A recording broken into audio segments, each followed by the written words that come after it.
Thank you, Sanchita. Extremely important.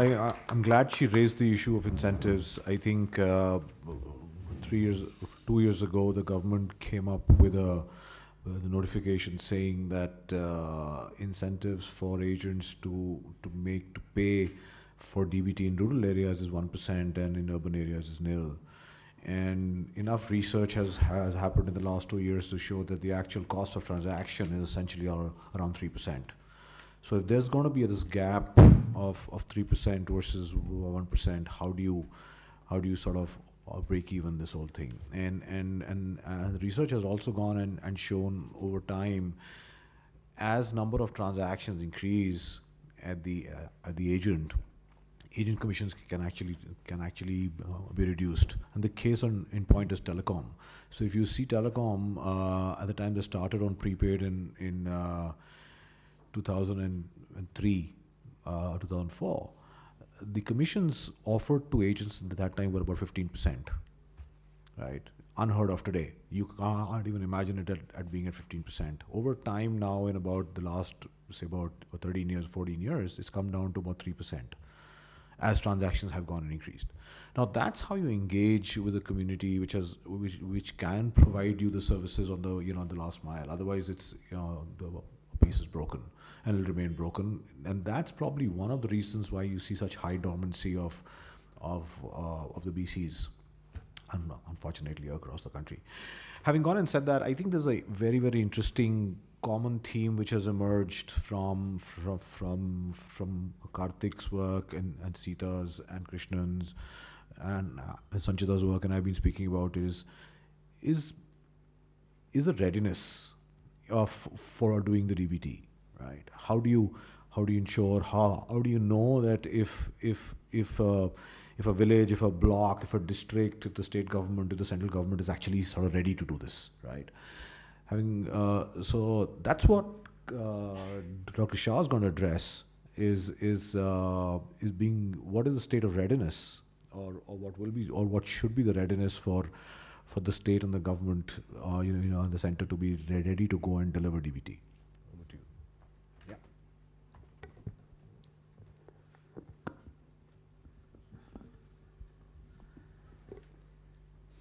Yeah. Thank you, Pavan. I'm really not the expert on this.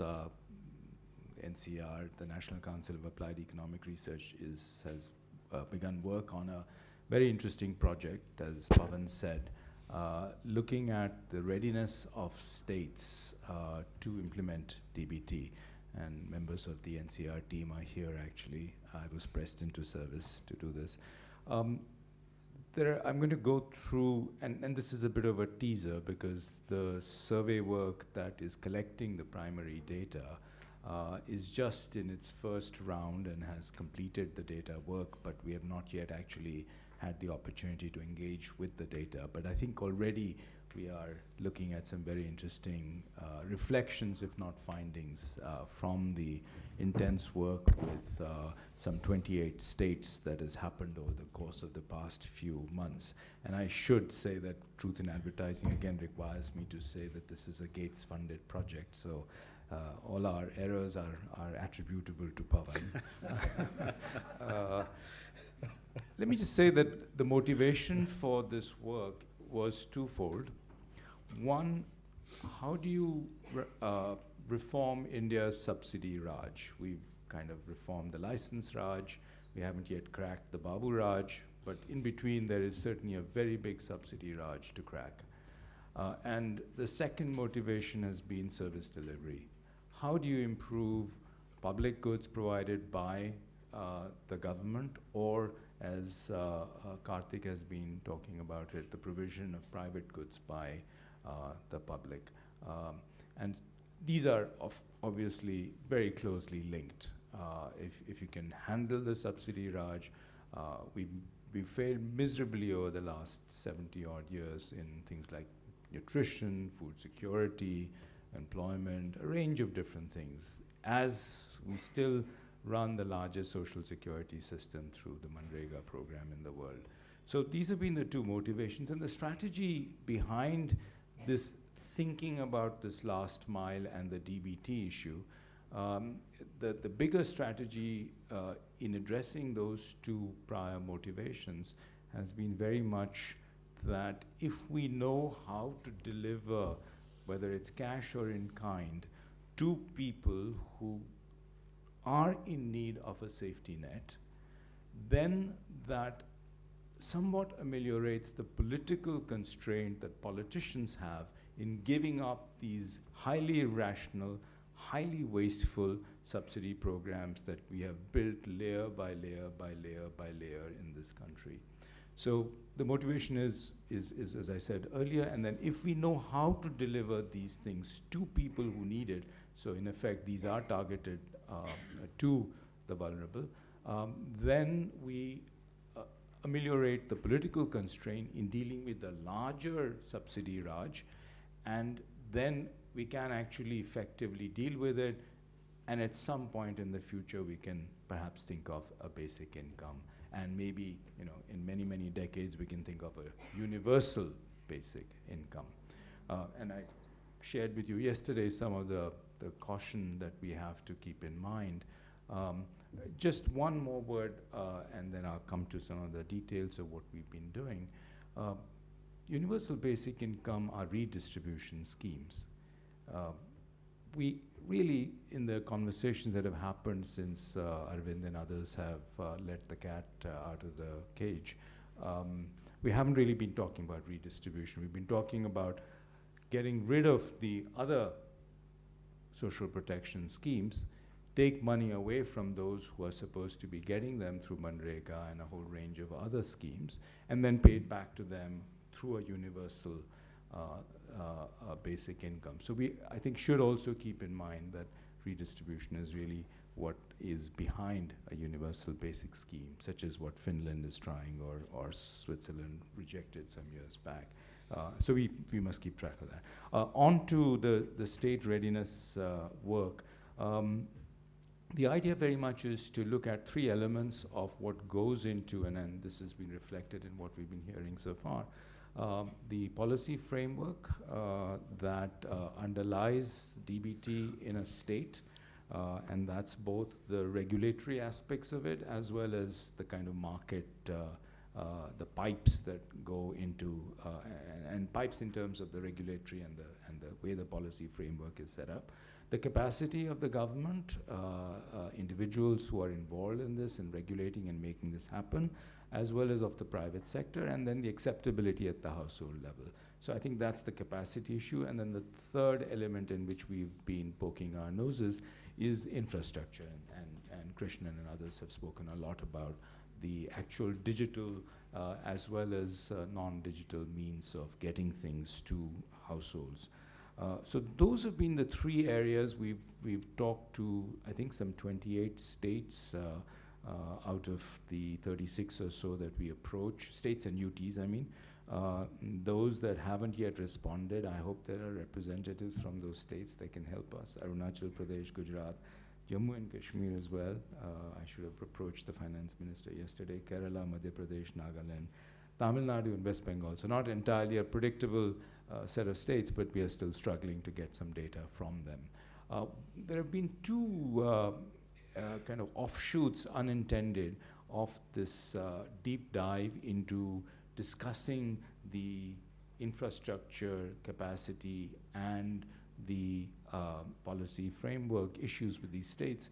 And one of them has been that in states that had no coordinating mechanism for DBT, are going in and talking to these officials has actually induced them to set up DBT cells. So one of the unintended consequences is that we actually have now a person or a group of people who've been designated as the coordinating DBT cell in a state. And you know, if you need their phone numbers, we have them.